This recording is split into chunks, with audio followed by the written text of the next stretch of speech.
What lessons about authoritarianism can we learn from reading the novel We Said Farewell by our guest, Amanda Quintero? I'm Doug Berger, and this is Secular Left.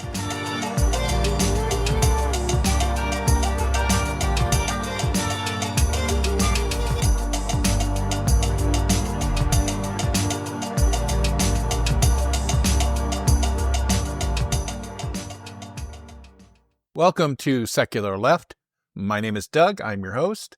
And before we get to our guest today, Amanda Quintero, I just wanted to initialize a new segment that I'm going to have in each episode, most likely going forward.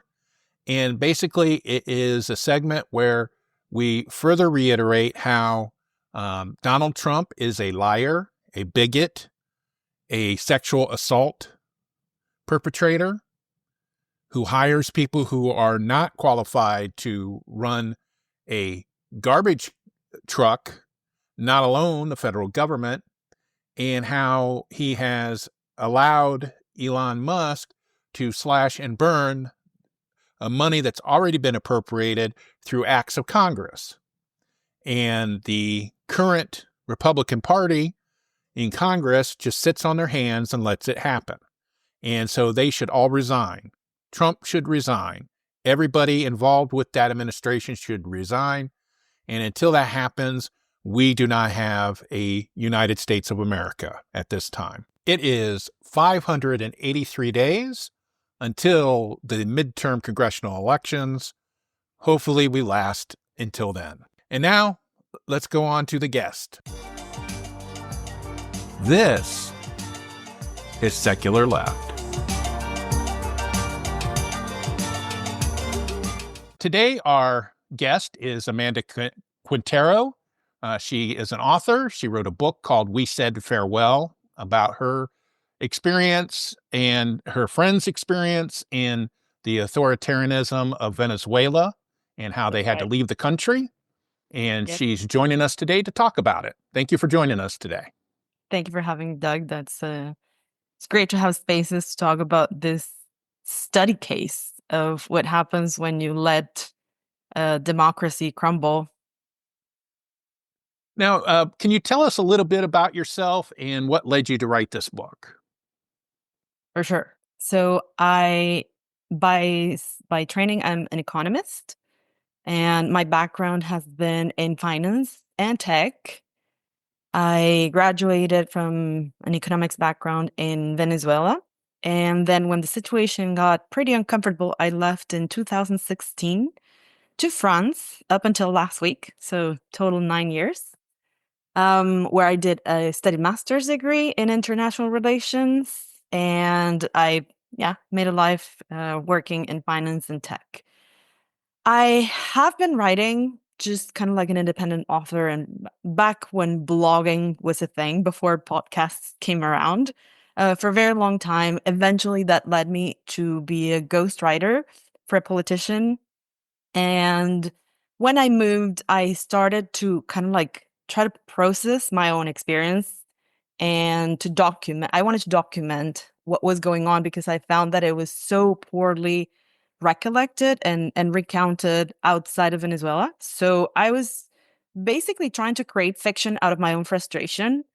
And I had a few friends who had quite iconic stories. So what I did was I did a mix of autofiction with their stories plus research, and We Said Farewell came to be. Okay. Yeah, I was going to ask you about that. You know, this is a novel, so these stories are fictionalized, but they are based on real experiences of friends of yours or people that you knew, correct? Correct. So technically, it's 5 short stories. It's not one novel because the stories go in chronological order, but they're not intertwined. So you finish one, you start something else. Oh, okay. But it is a long read. It is 300 pages long, so it does read like a novel because it exists in the same universe. However, they are about 80% true story, right? I took stories that were very, very real And I just fictionalized them for the purpose of entertainment, for making the reading more pleasant. But yeah, I would say the bulk of the information is true story. Now, you said you recently moved from France, but you lived there for many years. Yeah. Were you involved? Was there like a Venezuelan community, expat community that you Not got to know really. there? Or There's not a very big link between Venezuela and France. Of course, at the end of the day, you find each other just because, someone is a cousin of someone or someone is a friend of someone. So I did have my small community of Venezuelan friends, but for the most part, there's not even a very big Latino community in France. Their majority of their immigration comes from their former colonies, which is Africa and somewhat in the Middle East.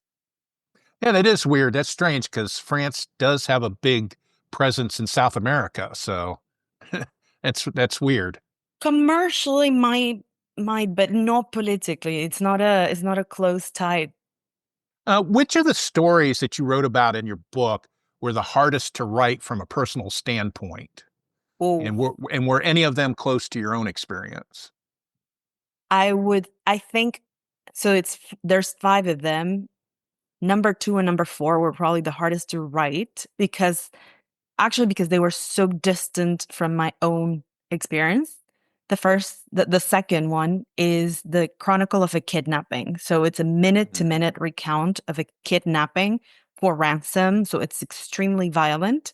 That one was excruciating to write because you have to place yourself in the skin of someone who is kidnapped and how would you face the situation? Although the person who recounted the story in person remembered a lot of details, so it saved me from fictionalizing a lot. And the fourth one, I think it was the most painful because that one is about a political prisoner that ends up in a torture center.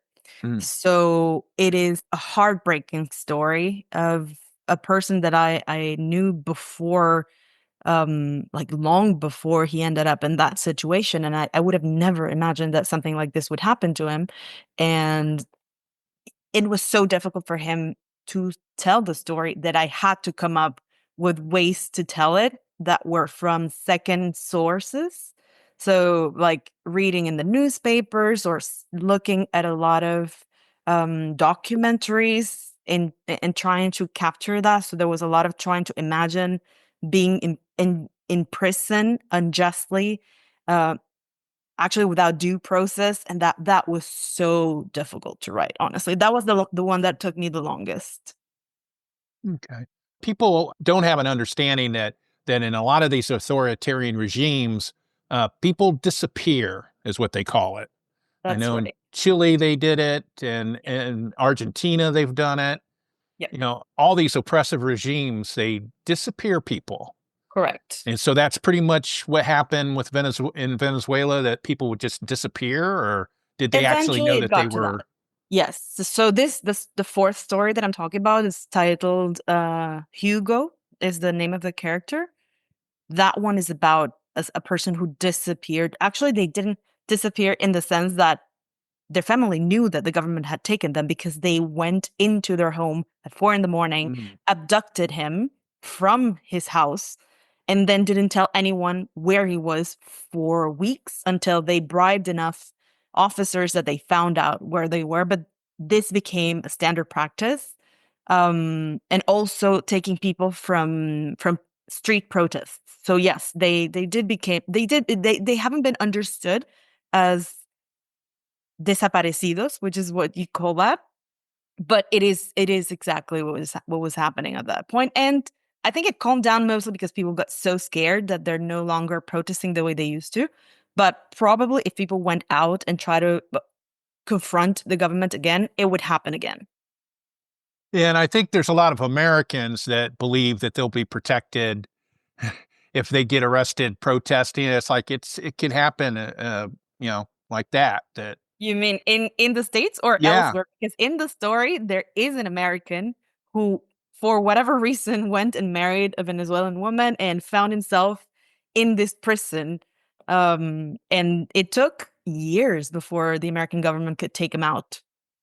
right. Um, And Americans just think that due process is everywhere, and it's like, nope. Yeah, well, the due process part is very key in this part of the story, because the study case that you could take from my book is that an authoritarian regime came in and dismantled the rule of law bit by bit. And 15 years later, which is when this story happens, the fourth one that we're talking about, due process is no longer existing. So this guy spends, I don't know, 6 months in jail, and eventually a friend of his realizes that there's not even a case against him. He's just been abducted and he's kidnapped by the government. But there is no due process. Therefore, there's nothing to do with lawyers. Lawyers have no resources to take him out of jail, and it becomes a political negotiation. And he actually ends up leaving jail because there is a pact that happens with the opposition party. And then we juxtapose that with Ruben's story, the first story, where the protesting gets him put on a list, and then Yeah, so basically actually he the book can't is in work. escalation. Sorry, yeah, the book is in escalation. So the first one is going to be Ruben, who is a young guy who's in college. Very typical that college kids are going to be very present in protests, anti-government protests everywhere around the world. Students tend to be quite left and liberal anywhere in the world. Things are happening, and he signs a petition to impeach the president, and this gets him blacklisted for life. And he discovers later down the line that he's never going to be able to find a government job. Like, he gets blacklisted from federal jobs, he gets blacklisted from the oil industry, which in Venezuela is a national industry, and he was studying in petroleum engineering. So imagine a petroleum engineering person who will never be able to work for the state. It just becomes impossible for him to imagine a future in Venezuela. And then that's one of the first building blocks. It just escalates throughout the book into the dismantling of the state. Which one of these stories that you wrote, which one is your favorite, if you have one, that, that you really Uh, enjoyed?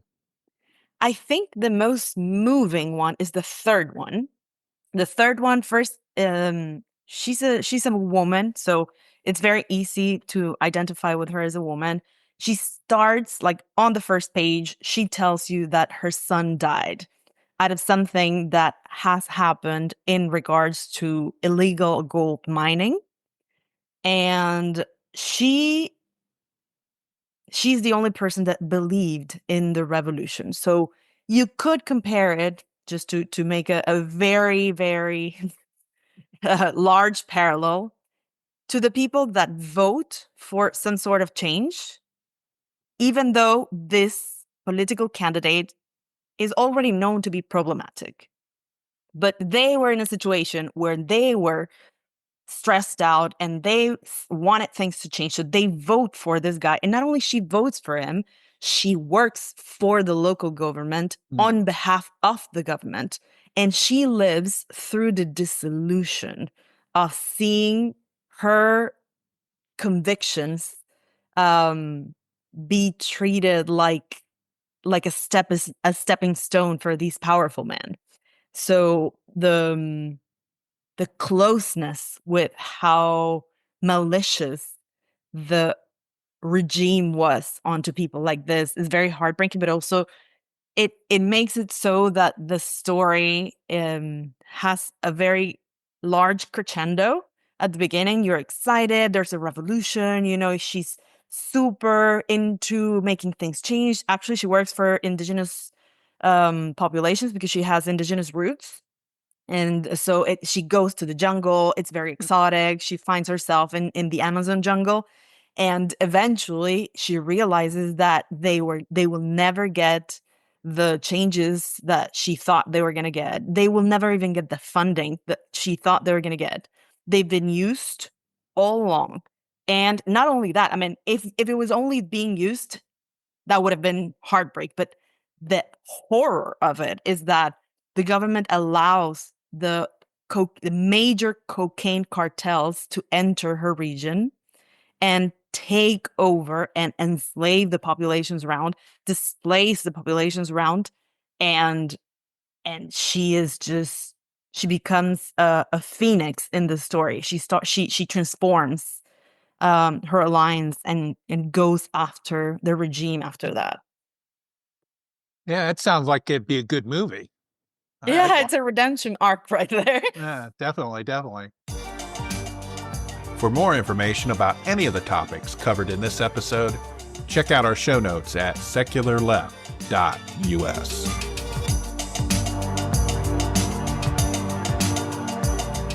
Now, at this time, this time period where this was happening, did the Venezuelan government let people leave, or did they always have to do it through illegal means? No, actually, a lot of people went through legal means. So when people started leaving at first, the very first wave is with the first story, which is people who worked for the oil industry and similar.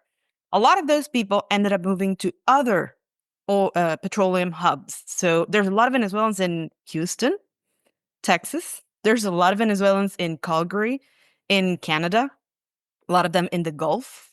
So that was the first immigration wave, mostly legal.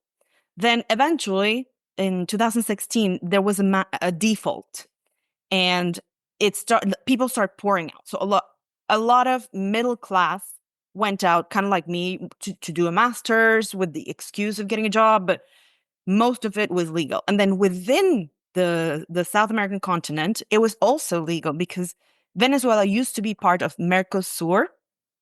I don't know if you're aware of it, but it's kind of like one of those regional organizations. And one of the things that they had was immediate work permits as soon as they immigrated. So a lot of people, when they left, they were legal migrants because they were within the Mercosur. Then Mercosur invalidated Venezuela because they didn't pay their dues, and of course, like the whole authoritarian regime, etc.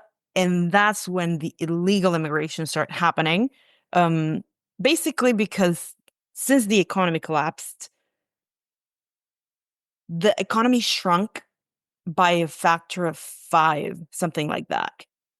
So the real impact was a famine, an unrecognized famine. When I moved out, we were seeing people, like families, foraging in in the parks, just like going to parks and picking fruit, or going to garbage cans and picking out food rests because there were not enough supplies out in the market. And so people had a choice between staying and basically facing hunger or leaving. And at that point, when it's that violent, people must leave. And so that's when it starts to be a humanitarian crisis. You have a background in economics, and one of the drivers of political upheaval is income inequality between the country's business people and the government leadership and the regular people. Do you have any insights on how best to address that kind of inequality for other people? Inequality it looks different in every country. Um, so it's very difficult to give like a one silver bullet answer. The the bottom line is that the reason why Chavez got to where he was, the president got to where he was, is because there was a lot of inequality. And a lot of people felt that something had to change because no matter what they did, they were falling back. And no matter how many jobs they had, how many aides they had, they couldn't afford basic living. And the promise that was made, as some other people have made, was very similar. We're going to lower the price of eggs, and we're going to lower the price of milk, and we're going to lower the prices of this and that. And for a time, it happened, but through very controversial means.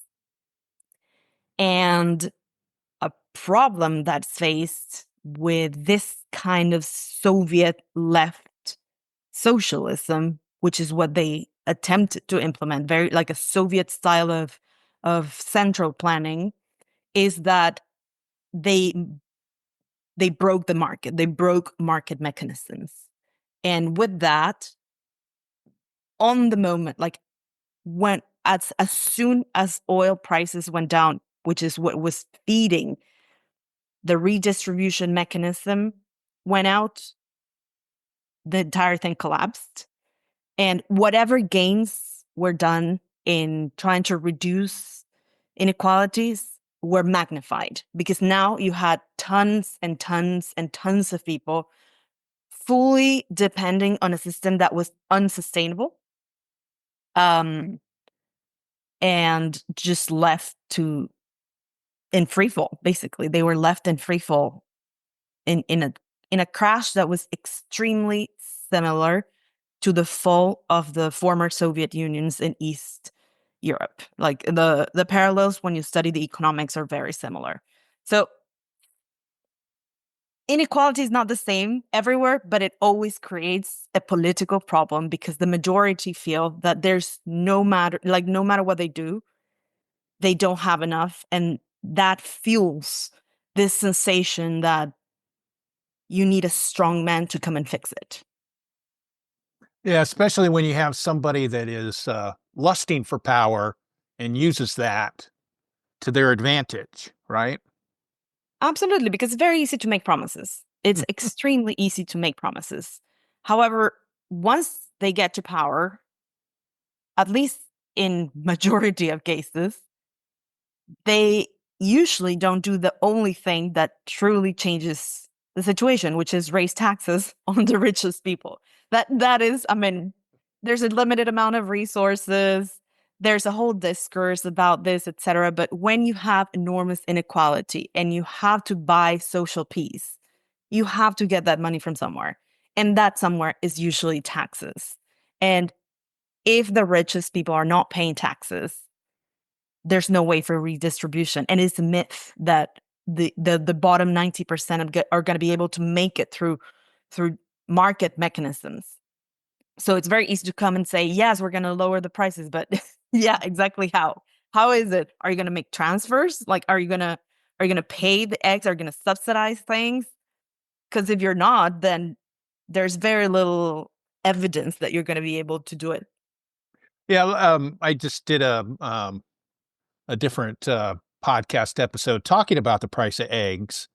And I explain, at least here in the United States, I don't know how it works everywhere, is eggs as a commodity and was used by the grocery stores to bring you into the store. So a lot of times they sold them for a loss because they wanted to bring you in the store. So you'd come in the store and get, I don't know, 89 cents a dozen. They're taking probably a 10-cent loss on that. So because they're thinking you're going to buy a roast, you're going to buy this, you're going to buy that, and they're going to make that money up.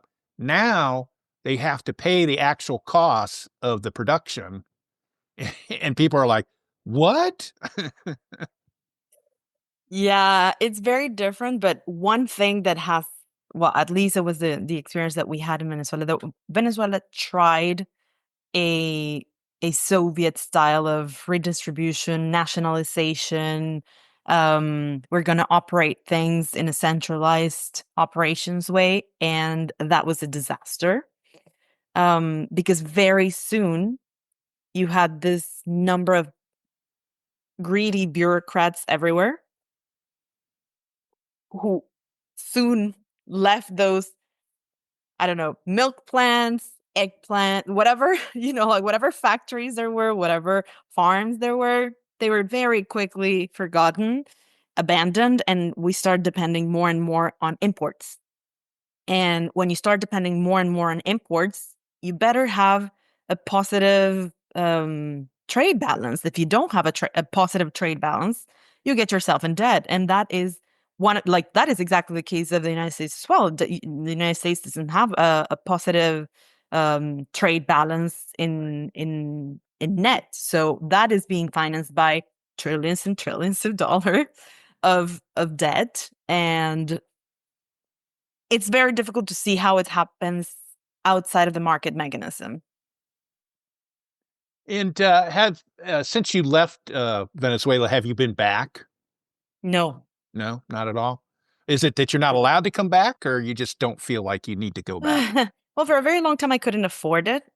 Partially because after the default, one of the big groups that did not collect payments were the airlines. So a lot of airlines just left.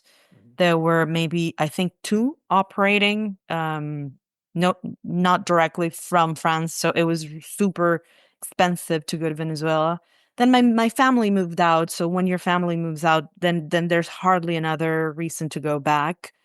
And also because after so much heartbreak, there's not really much to go back to, Mm. it's a very different place now. And yeah, I haven't felt like I wanted to go back.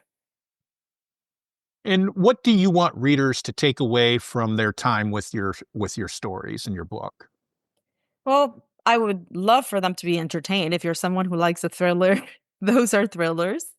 But also, I think anyone who has appetite for political content, this is definitely a study case of how can you dismount a democracy step by step and the disastrous consequences that come with it. Venezuela went from being a functional democracy, even though like there was inequality, there were problems, whatnot, but it was a functional democracy in the 1990s to being a failed state in the 2020s. So in the span of 20 years, the state fully crumbled, the economy fully crumbled. So it is a lot faster than you realize. It can happen very quickly. And I think nobody who has not lived through a similar process can grasp how fast things can go down. I mean, once you enter a constitutional crisis, it is very, very quick to